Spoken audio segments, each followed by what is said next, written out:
الرحمن علم القرآن خلق الإنسان علمه البيان الشمس والقمر بحسبان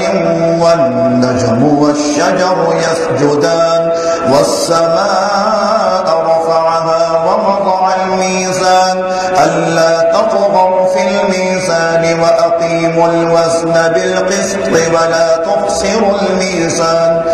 والأرض وضعها للأنام فيها فاكهة والنخل ذات الأكمام والحب ذو العصف والريحان فبأي آلاء ربكما تكذبان خلق الإنسان من صلصال كالفخار وخلق الجان من مارج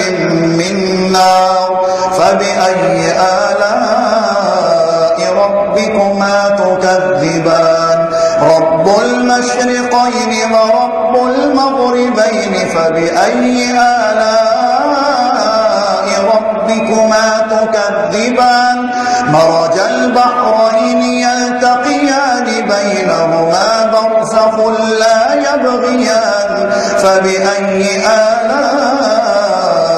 ربكما تكذبان يخرج منهما اللؤلؤ والمرجان فبأي آلاء ربكما تكذبان وله الجوار المنشآت في البحر كالأعلام فبأي آلاء ربكما تكذبان كل من عليها فان ويبقى وجه ربك ذو الجلال والإكرام فبأي آلاء ربكما تكذبان يسأله من في السماوات والأرض كل يوم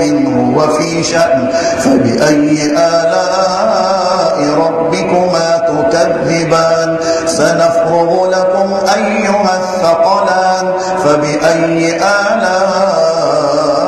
ربكما تكذبان يا معشر الجن والإنس إن استطعتم أن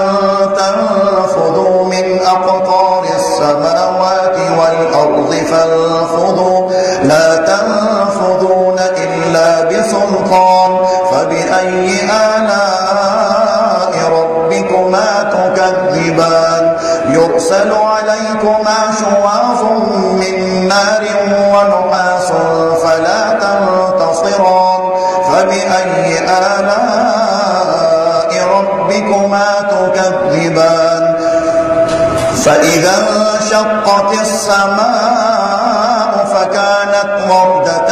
كالدهان فبأي آلاء ربكما تكذبان فيومئذ لا يسأل عن ذنبه إنس ولا جان فبأي آلاء ربكما تكذبان يعرف المجرمون بسيماهم فيؤخذ بالنواصي والأقدام فبأي آلاء ربكما تكذبان هذه جهنم التي يكذب بها المجرمون يطوفون بينها وبين حميم آن فبأي آلاء ربكما تكذبان ولمن خاف مقام ربه جنتان فبأي آلاء ربكما تكذبان ذواتا أفنان فبأي آلاء ربكما تكذبان فيهما عينان تجريان فبأي آلاء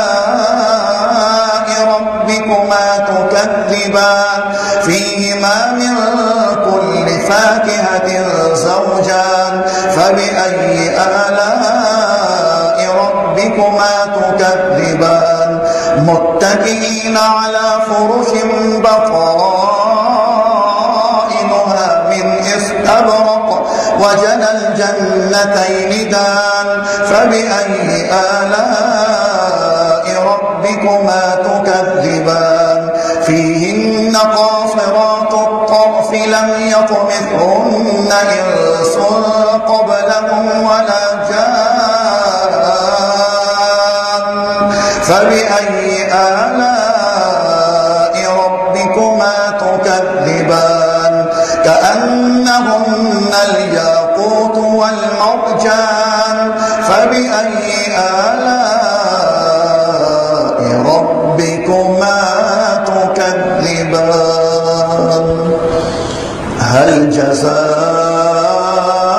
الإحسان إلا الإحسان فبأي آلاء ربكما تكذبان ومن دونهما جنتان فبأي آلاء ربكما تكذبان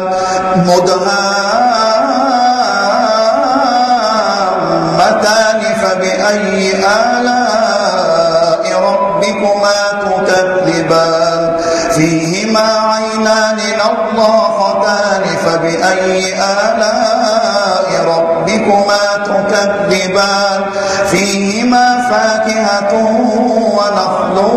ورمان فبأي آلاء ربكما تكذبان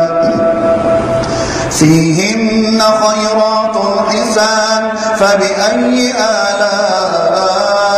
ربكما تكذبان حور مقصورات في الخيام فبأي آلاء ربكما تكذبان لم يطمثهن إنس قبلهم ولا جان فبأي آلاء ربكما تكذبان متكئين على رفرف خضر وعبقري حسان فبأي آلاء ربكما تكذبان